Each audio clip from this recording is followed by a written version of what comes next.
Et dans l'actualité des idées aujourd'hui, le streaming a-t-il désenchanté la musique? À l'occasion de la 40e édition de la Fête de la musique, on voulait se demander avec nos invités ce que le streaming a fait à nos oreilles, ce que les services de musique en ligne représentent aujourd'hui, pèsent, incarnent pour la musique, les conséquences aussi de ce marché pour les artistes qui se produisent et qui continuent à créer aujourd'hui après une année pandémique si particulière. Nos invités, Guillaume Huguet, bonjour. Bonjour. Bonjour. Vous êtes professeur à la Sorbonne, chercheur en sciences de l'information et de la communication, fondateur de la revue Audimat, auteur de YouTube et les métamorphoses de la musique qui vient de paraître. À vos côtés virtuellement, puisqu'on est aussi les deux pieds dans ce monde du virtuel, Sofian Fanen, bonjour.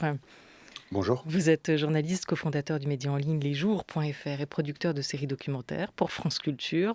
Auteur, il y a 4 ans, de Boulevard du Stream chez Castor Astral, de la musique en ligne à l'écoute en streaming. Votre ouvrage revient sur 2 décennies qui ont réellement révolutionné la musique. Alors justement, depuis la sortie de votre livre, Sofian Fanen, depuis 4 ans, cette révolution, elle suit son cours, on l'imagine. Mais est-ce que la pandémie a accéléré les transformations du secteur? Est-ce que depuis 1 an, vous notez des changements notables? Oui, dans un certain sens, c'est-à-dire que le streaming est en train de s'installer dans les habitudes, dans l'économie de la musique. Il est en train de manger l'ensemble de l'économie de la musique, tout simplement. Le streaming, le Covid n'a pas été un coup d'arrêt du tout, bien entendu, parce qu'on était à la maison, et le streaming est un mode d'écoute, j'allais dire, parfait pour des gens qui sont à la maison, qui ne sortent pas beaucoup, avec des magasins de disques qui, rappelons-le, ont été fermés pendant longtemps. On a été privés de concerts aussi, donc on avait envie de musique, évidemment, comme on avait envie de cinéma, de théâtre, etc.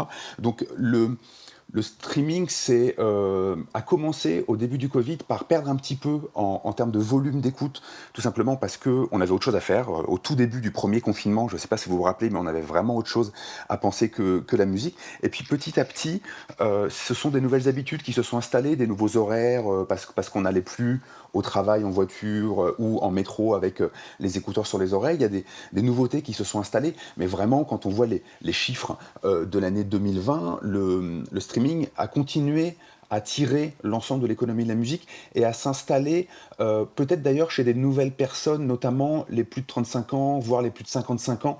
On a comme ça une pénétration lente. Après, on n'a pas encore assez de recul pour savoir si le Covid a vraiment sensiblement accéléré leur venue, mais on voit que les abonnements ont continué à vraiment progresser pendant toute cette année 2020. Oui, j'avais lu qu'en 2019, il y a 2 ans, les services de musique en ligne représentaient environ 60% des revenus de la musique en France.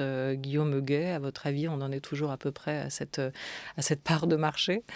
Oui, en fait, ça, a priori, ça fait que se consolider. Ouais. Ça fait que se consolider par rapport aussi aux années précédentes, cette période pandémique si particulière. On va commencer un peu par vous et vos usages, vos expériences personnelles à l'un et à l'autre. Guillaume Huguet, vous d'abord, vous avez commencé à écouter de la musique sur cassette ou sur CD. De quelle génération êtes-vous? J'ai connu les cassettes. J'ai connu l'enregistrement cassette de la radio en même temps que les CD. Ouais. Oui, c'est ça, on s'empressait de mettre la cassette dans le lecteur quand même pour enregistrer la musique qu'on aimait bien qui passait sur nos radios musicales. Ouais, en fait, on a un exemple d'ailleurs avec les cassettes, les CD, du fait qu'un format ne chasse pas l'autre et je pense que c'est encore valable aujourd'hui. Vous avez commencé donc au temps de la cassette et du CD. Et vous, Sofian Fanen? De même, moi j'ai 41 ans, donc je suis né juste avant que le CD apparaisse. J'ai connu les cassettes, j'ai connu surtout le CD en fait. Moi, c'est vraiment le CD qui a été le format de mes premières émotions musicales, même si la cassette servait à transporter la musique dehors pendant très longtemps, jusqu'à ce qu'il y ait le MP3, la musique dématérialisée qui apparaisse au tout début des années 2000, toute fin des années 90 pour moi. Donc c'est ça qui est passionnant d'ailleurs, et ce que je raconte dans mon livre, c'est que c'est une chance de traverser cette époque où on est passé de la cassette et du CD au MP3, puis au streaming, sans que le CD disparaisse totalement, et le vinyle aussi est encore là, lui aussi. On voit même que la cassette revient d'une façon ou d'une autre en ce moment, donc on est vraiment dans un monde de la musique extrêmement éclaté selon ses propres usages, des usages très personnels.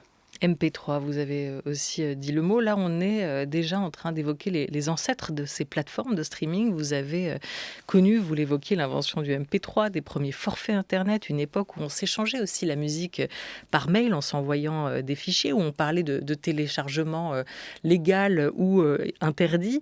Le temps du Real Player, de Napster, des logiciels pionniers du téléchargement, d'Adopi aussi et des tentatives de réglementation, sans oublier MySpace.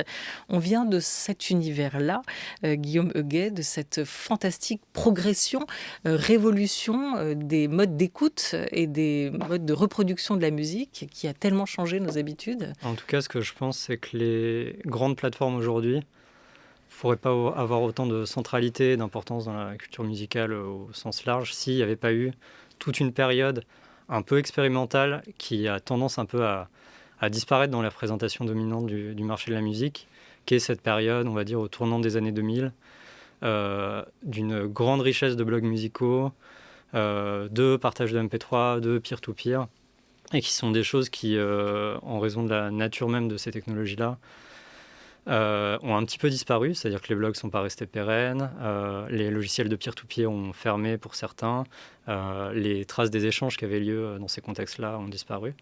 Et en fait, je pense que dans une certaine mesure, la richesse de ce qu'on trouve aujourd'hui et de ce qu'on valorise autour de YouTube, de Spotify, de Deezer, etc., ça a été préparé par un long travail qui a été le fait de plein d'acteurs, et notamment aussi plein de petites startups qui ont essayé de faire ce qui a fini par réussir des plateformes comme YouTube plus tard et qui ont dû fermer entre-temps. Donc il y a eu plein d'essais et plein d'expérimentations avant qu'on en arrive à cette situation. Et c'est intéressant de prendre un exemple comme Napster qu'un jeune de 18 ans aujourd'hui ne connaît plus en fait. Ça peut presque être rangé dans la catégorie comme le Minitel des mots et des objets ou oublier. Qu'est-ce que c'était Napster et pourquoi Napster a disparu?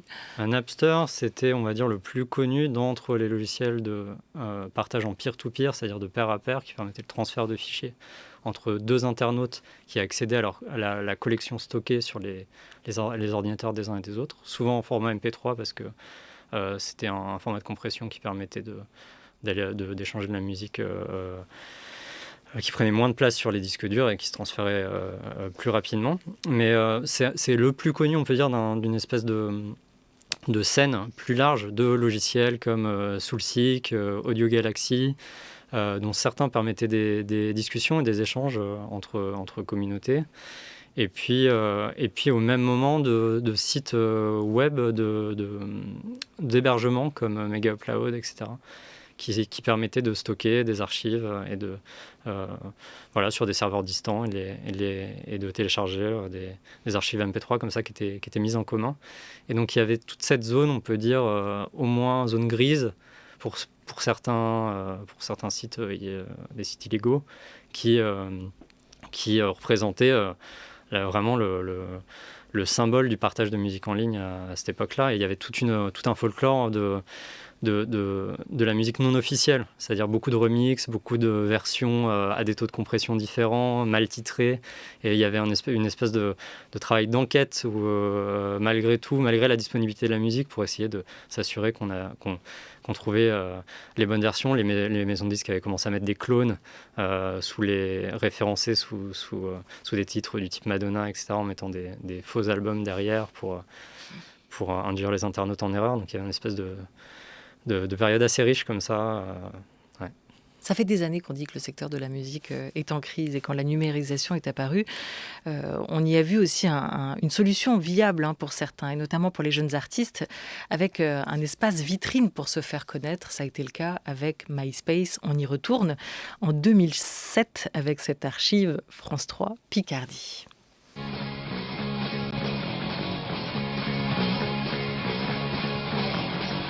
Très fort, très vite et rock'n'roll, les Mollies enflamment la lune des pirates avec leur gros son. C'est sur scène que leur musique prend toute sa dimension, mais c'est aussi grâce à Internet qu'ils se sont fait connaître. C'est un moyen de diffuser sa musique assez facilement, quoi. C'est un média qui est de plus en plus populaire et donc ça brasse beaucoup de monde. MySpace, je sais plus, genre 130 millions de personnes. Enfin bon, après en France, ça permet de créer des connexions avec des groupes, avec les gens même qui viennent au concert. Les Mollies ont créé leur vitrine internet sur MySpace. Ce site web permet de mettre musique, vidéo, texte et photos gratuitement en ligne. Pour de jeunes artistes qui n'ont pas signé de contrat avec des labels traditionnels, Internet est le média idéal pour faire connaître leur musique et trouver un public. MySpace permet au public de choisir et d'aller découvrir eux-mêmes la musique qu'ils ont envie d'aller écouter. Donc voilà, on n'est pas des diffuseurs, MySpace n'est pas un diffuseur ou un programmateur. Vraiment, c'est les internautes qui ont la main aujourd'hui et qui sont actifs et qui vont découvrir eux-mêmes leur musique. Donc ça permet effectivement à des artistes d'émerger. Voilà, et la rencontre entre le public et les artistes n'a plus rien de virtuel. Claire, la chanteuse du groupe Milk, a la timidité de ses 17 ans. Mais sur scène, elle libère toute la rage et l'énergie de son punk.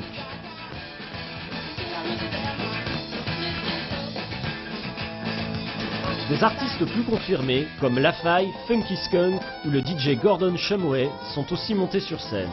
Preuve que la toile peut devenir une fabrique d'étoiles.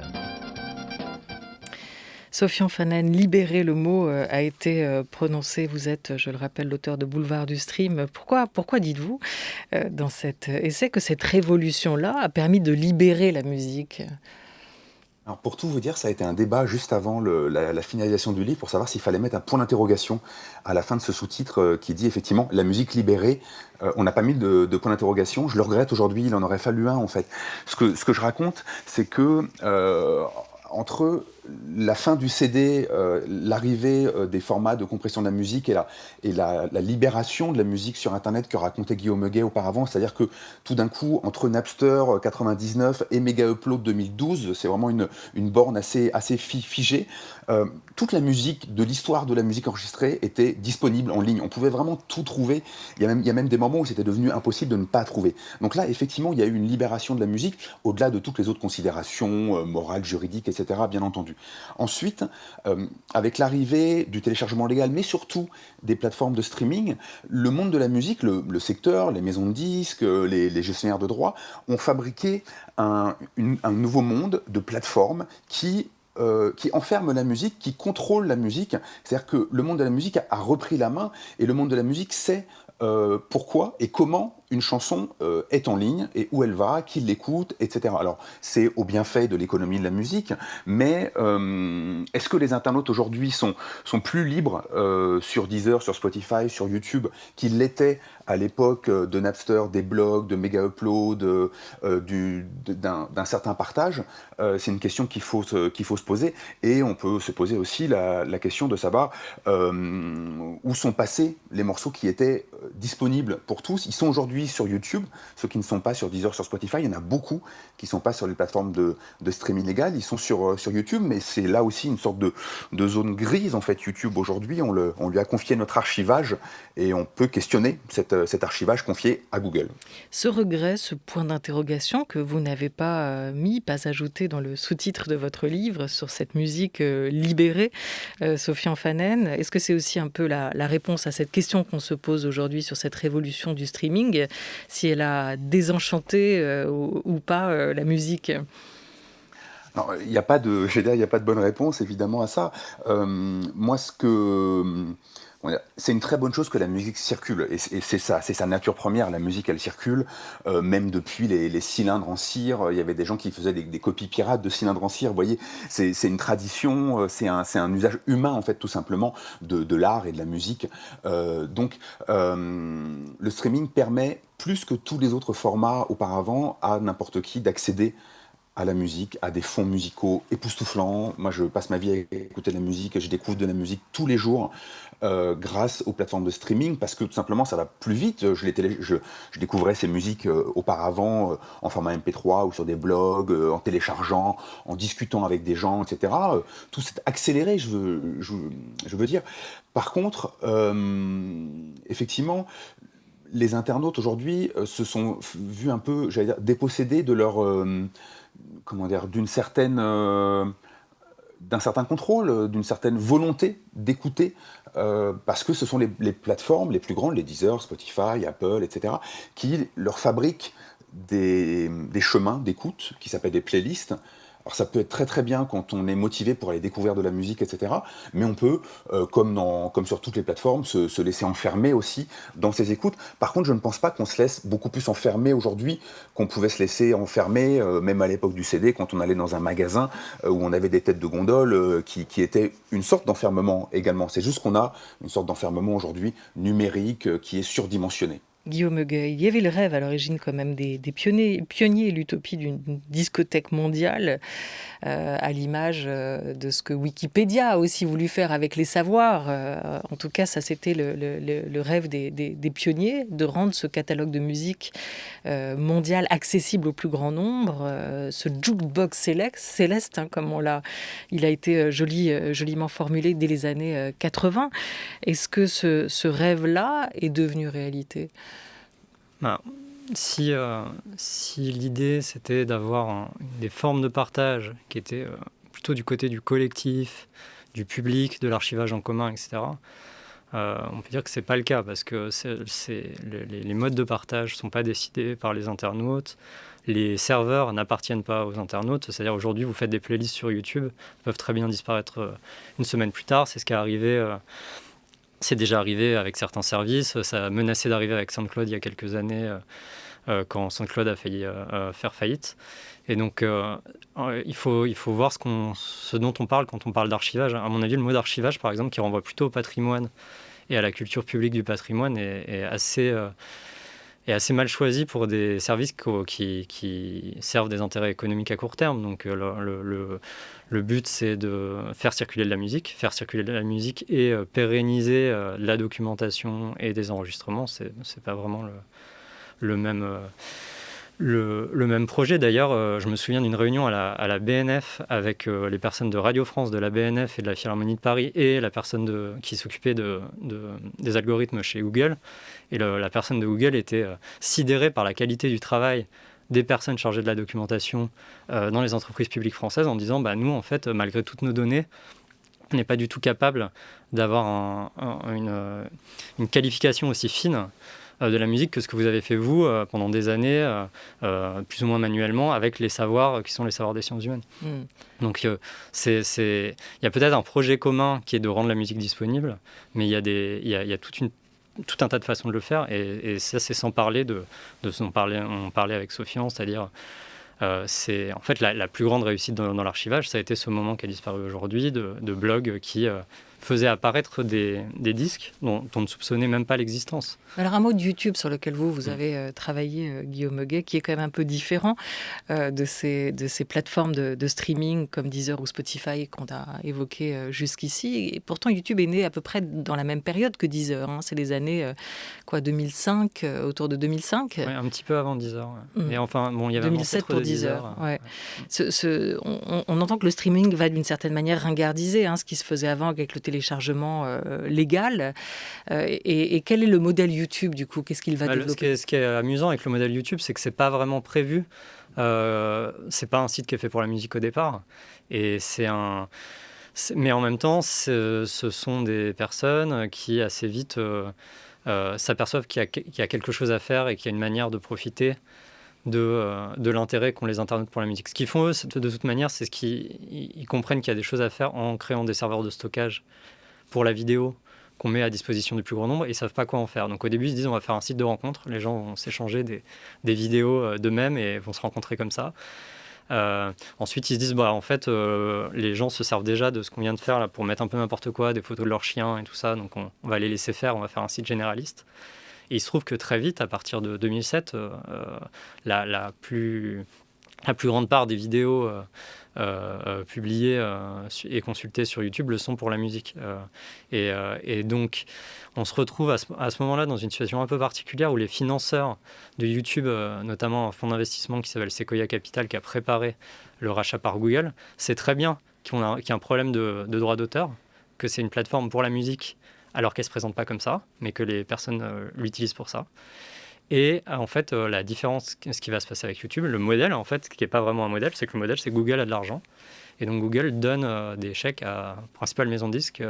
Alors, on n'a pas les contenus des accords, mais on sait qu'il y a des chèques qui ont été signés très tôt et qui leur a fait gagner du temps par rapport à des plateformes qui, auparavant, avec les mêmes ambitions, se faisaient fermer très vite. Donc il y a eu Et effectivement, la différence de YouTube, c'est qu'en faisant ça, YouTube, à la différence de Spotify et compagnie, ne passe pas par des distributeurs qui font le tri, qui signent des contrats avec des maisons de disques, avec des artistes pour distribuer leur musique, mais s'appuie sur un travail qui est le travail des internautes qui mettent en ligne la musique qu'ils ont envie de partager et qu'ils ont envie d'écouter. Et les maisons de disques sont un peu mises quand même devant le fait accompli. La différence avec Spotify ou avec Deezer, avec ces grands services de musique en ligne, si j'ai bien compris, Sophie Enfanen, c'est aussi qu'elles n'étaient pas en position de force au tout début et qu'elles ont dû directement négocier auprès des majors avec les grandes maisons de disques pour aussi pouvoir obtenir leur catalogue. Elles n'ont pas pu imposer leurs conditions de la même manière que YouTube, c'est ça ? Sophie Enfanen. Oui, quand Deezer puis Spotify, entre de 2007-2008, arrivent, font leurs propositions aux maisons de disques. Alors Deezer en France a eu la particularité d'avoir été un site pirate, un site illégal auparavant sous le nom de Blog Music, mais il a fermé, il est allé chercher des investisseurs, notamment Xavier Niel, qui a mis beaucoup de sous au début, et ils sont allés revoir les maisons de disques. Mais à ce moment-là, on est en plein téléchargement légal. C'est-à-dire que les maisons de disques essayent de monter une économie à partir du téléchargement, notamment avec Apple, l'iTunes Store, l'iPod, etc. Et clairement, le streaming à l'époque, technologiquement, c'est une super idée, mais dans les maisons de disques, on n'en est pas du tout intellectuellement à cette étape-là. On ne voit pas l'usage, on se dit les internautes ne sont pas prêts. On n'a pas aussi le téléphone mobile, le smartphone qui va arriver avec notamment l'iPhone d'Apple à partir de 2008. C'est une vraie clé, puis la 3G, etc. Enfin bref, personne n'est vraiment prêt à ce moment-là. Donc les maisons de disques disent on va y aller mollo, on va se concentrer sur le téléchargement et on va demander beaucoup de sous aux plateformes de streaming. On ne sait jamais, sur un malentendu, ça peut peut-être marcher, on aura peut-être beaucoup de sous, on va prendre aucun risque. Et donc ça, c'est la première étape, 2007-2008 jusqu'à 2012, etc. Les plateformes de streaming se créent vraiment avec les mains et les pieds liés. C'était extrêmement difficile de monter une plateforme et d'aller chercher des abonnés avec les minimums garantis qui étaient dus aux principales maisons de disques et à la SACEM notamment pour la France. Mais voilà, petit à petit, le modèle s'est installé, le modèle a fait ses preuves et maintenant les plateformes de streaming ont vraiment des moyens de négocier avec les maisons de disques et il y a des rapports qui sont beaucoup plus équilibrés, voire même ils sont à l'avantage des plateformes. Alors, qui sont les grands gagnants et qui sont les perdants vous l'évoquez avec ce rapport de force entre les plateformes et les maisons de disques, les grands, les gros de l'industrie musicale. Vous parliez tout à l'heure des internautes dépossédés ou non. Qu'en est-il des artistes ? Je vous propose d'écouter un témoignage, celui du chanteur canadien Pierre Lapointe. Dernier album sorti, Chanson hivernale. Il poussait récemment un coup de gueule et se demandait ce que les auteurs, compositeurs, interprètes demandaient à ce qu'ils soient rétribués à leur juste valeur. On l'écoute. Le milieu de la musique a été le premier milieu à crier haut et fort il y a 20 ans que l'arrivée d'Internet, c'était extraordinaire, mais ça allait tous nous foutre dans la merde. Ça y est, il n'y a rien qui a été fait par les gouvernements, ou presque depuis ces 20 dernières années-là, et nous sommes tous dans la merde. La raison de ma petite montée de lait actuelle, c'est qu'on se fait voler depuis plusieurs années, beaucoup trop d'années, par des multinationales qui viennent faire de l'argent au Canada et qui sont, comme par magie, exemptes d'impôts. Connaissez-vous quelqu'un à la maison ou ici dans la salle qui fait de l'argent et qui ne paie pas d'impôts? Moi, je cherche et je ne trouve pas. Pour vous donner une autre image claire à la maison, pour 1 million d'écoutes de ma chanson « Je déteste ma vie » sur l'application Spotify, pour 1 million d'écoutes, j'ai écrit les paroles et la musique, j'ai touché $500. $500 pour 1 million d'écoutes. Il faut marteler au gouvernement qu'on veut que ces grandes compagnies-là paient des impôts et participent à la création de nouveaux contenus canadiens. Il en va de notre survie culturelle. Pierre Lapointe, en 2019, lors de la cérémonie de l'Association québécoise de l'industrie du disque, du spectacle et de la vidéo qui était présente, l'équivalent d'une cérémonie comme les Victoires de la musique ici en France. On entend ce coup de gueule de l'artiste. Sofiane Fanen, qu'est-ce qui se joue là? Est-ce que c'est vrai que les artistes finalement les plus visibles sont ceux qui s'en sortent le mieux, qui sont les gagnants du système? Les autres sont quand même assez perdants de cette reconfiguration du monde de la musique. C'est une question éminemment compliquée parce que la révolution, elle n'est pas achevée, très clairement. Et la critique actuelle, qui s'est très amplifiée pendant l'année 2020, où il n'y avait pas de concerts, rappelons que les artistes gagnent leur vie très majoritairement avec les concerts. Et donc, ils se sont aperçus pendant l'année 2020, en tout cas, ils ont eu du temps pour mettre ça en mots et pour se mobiliser, que le streaming, la musique enregistrée dans sa forme actuelle, ne les rémunérait pas de façon satisfaisante. Mais il y a plusieurs choses dans le coup de gueule de Pierre Lapointe. Tout simplement, on peut commencer par dire que certains artistes ne sont pas en phase avec l'auditoire du streaming tel qu'il est aujourd'hui. Le streaming, c'est un auditoire de 13-25 ans. Il y a seulement les artistes qui sont écoutés par les 13-25 ans qui gagnent beaucoup d'argent. Ensuite, on a des auditoires plus âgés qui sont pas assez actifs dans le modèle économique actuel du streaming. Et on voit même en France des Florent Pagny, des artistes comme ça qui rapportent pas grand-chose, qui streament pas beaucoup, qui sont pas assez présents à l'échelle de leur poids dans le monde de la musique, de leur vente de CD, de leur vente de places de concert, etc. Il y a un décalage. Et la question, c'est de savoir s'il faut changer le modèle économique du streaming pour essayer de rééquilibrer entre les écoutes boulimiques des 13-25, tout simplement parce que quand on a entre 13 et 25 ans, on découvre la musique, on se nourrit de culture, on a que ça à faire, on a du temps entre les cours, etc. Donc c'est là où on se construit une culture. Donc on écoute beaucoup de musique qui sont très présents, très à l'aise en plus avec les appareils actuels pour écouter. Et le public un peu plus âgé, qui est là aussi, qui est majoritaire en nombre d'abonnés. Les plus de 25 ans, ils sont majoritaires en nombre d'abonnés en France, en fait, mais ils sont minoritaires en volume d'écoute, en nombre de streams. Et donc, il faudrait essayer de chercher des solutions, enfin, en tout cas, c'est ce que le secteur de la musique pense en ce moment, pour rééquilibrer entre les écoutes des plus jeunes et les écoutes des adultes, qui ne seront jamais les mêmes. Et donc, il faut essayer de trouver des nouveaux équilibres pour donner peut-être un peu plus à des artistes qui sont écoutés par un public plus adulte, les musiques jazz, musique classique, etc. Et peut-être prendre un petit peu d'argent du côté des artistes qui ne sont écoutés que par les plus jeunes. La culture du streaming, le streaming musical, c'est quand même aussi une culture de la note, une culture du nombre de clics, une culture algorithmique. On a beaucoup pointé l'uniformisation des goûts qui se jouait aussi à travers ces nouveaux modes d'écoute. Je vous propose d'écouter un autre témoignage, celui de Nicolas Duroy. Il est programmateur musical pour Spotify et il est l'un des messieurs playlistes de Spotify. Il met en avant son rôle de défricheur. Mon travail consiste à éditer des playlists avec une équipe d'éditeurs. Nous sommes 4 et nous programmons de la musique dans des playlists de genre, donc tous les genres musicaux, et de mood, c'est-à-dire pour des moments de la journée qui peuvent être pour se réveiller, pour prendre son petit déjeuner, pour partir en week-end. Donc on a décelé pas mal de révélations, comme par exemple Thérapie Taxi, il y a 2 ans. On a un peu craqué sur ce groupe, on les a beaucoup exposés dans nos playlists, et puis Thérapie Taxi est devenu ce que c'est devenu, c'est-à-dire un groupe assez célèbre. On a aussi découvert Eddie de Pretto. Voilà, ça, je pense que ce sont des artistes qui ont été découverts grâce à Spotify et grâce à la plateforme de streaming. Voilà, Sofiane Fanen a signé un livre qui s'appelle Boulevard du Stream. Vous évoquez, vous, Guillaume Huguet, aussi ces nouveaux carrefours qui se créent, qui se constituent aujourd'hui. Il a raison dans ce qu'il dit, Nicolas Duroy. Il y a aussi une part de défrichage où il met un peu trop en avant un rôle qui n'est pas dominant quand même. C'est vraiment curieux parce que, en fait, selon les moments et selon les plateformes, on va avoir des discours comme on avait tout à l'heure avec Maïs. Je sais plus. Avec Pierre Lapointe je sais plus, enfin, où il y avait cette plateforme qui disait nous, on n'est pas là pour. C'est les internautes qui décident. C'est les internautes qui. Oui, c'était MySpace. C'est les internautes qui viennent chercher. Et donc, il peut y avoir ce discours. YouTube l'a tenu aussi assez longtemps. Nous, on n'est qu'un intermédiaire technique. C'est vous qui décidez. Et on n'influence pas la culture musicale. Et puis, on a le côté plus playlist qui et plus curation qui prend le dessus depuis quelques années. Il y a des gens qui sont embauchés pour ça chez Apple Music, Spotify le revendique, Deezer le revendique. On est là, en fait, on fait le travail qui serait presque un travail de critique, ou alors le travail qu'on reprochait justement à l'industrie musicale historique en disant en fait, vous faites nos goûts, c'est vous qui repérez des artistes, etc.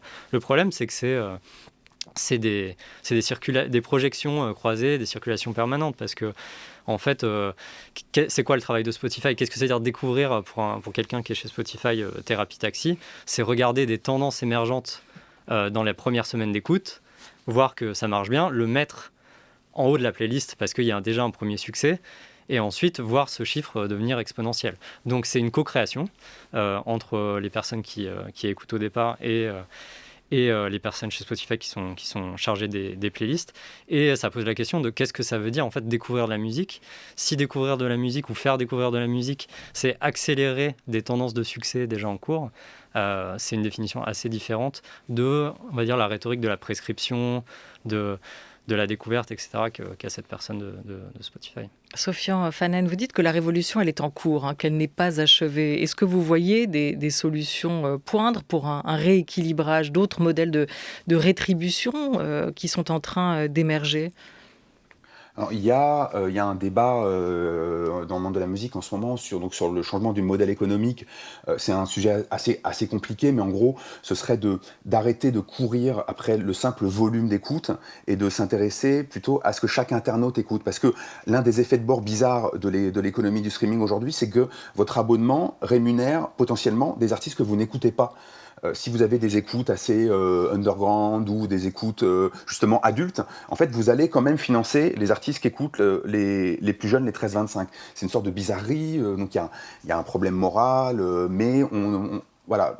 Est-ce qu'il faut changer le modèle actuel pour un autre ? On n'a pas encore mesuré les effets de bord de l'autre modèle qui est proposé, mais ce qui est intéressant, c'est que face à ce modèle du streaming qui dysfonctionne ou qui ne satisfait pas en tout cas des artistes, des labels, etc., on voit qu'il y a des artistes et des labels qui se lancent dans des stratégies parallèles en allant parler directement à leurs fans sur des sites comme Bandcamp, où là on est plutôt dans l'ordre du téléchargement à l'ancienne, j'allais dire des années 2000, et de la vente aussi physique, de vente de disques vinyles, de vente de CD, de vente de t-shirts, etc. Et on a aussi des stratégies, alors c'est assez naissant, mais c'est très intéressant, d'abonnements, c'est-à-dire de fans qui vont s'abonner et qui vont payer toutes les semaines, tous les mois, quelques euros, quelques dizaines d'euros pour avoir accès avant les autres ou à d'autres choses de leur artiste préféré ou de leurs artistes préférés. On a une sorte de recomposition comme ça de la relation avec le fan en marge du streaming. Merci beaucoup à vous, Sofian Fanen. Je renvoie les auditeurs aussi vers l'un de vos derniers articles parus sur lesjours.fr. Stream, enfin l'ère du commerce équitable. Le point d'interrogation, il est présent pour cette fois. Et du coup, la question reste ouverte. Un grand merci à vous, Guillaume Huguet, d'avoir été avec nous. Je rappelle le titre de votre ouvrage, YouTube et les métamorphoses de la musique. C'est aux éditions de l'INA. C'est ça. Merci mille fois à vous d'avoir été avec nous. À la réalisation aujourd'hui, c'était Félix Levaché avec Félicie Faugère. À la technique, Audrey Guélil. Pour la programmation de la Grande Table des Idées, un grand merci à Jean Bulot avec Laura Dutèche-Pérez. Pour la Grande Table Culture, Jean-Christophe Brianchon avec Henri Leblanc et Oriane Delacroix. Merci à Cathy Renaud et à Valentine Alloin qui nous ont aidés à préparer ces émissions. Je vous souhaite une très belle après-midi à tous sur France Culture.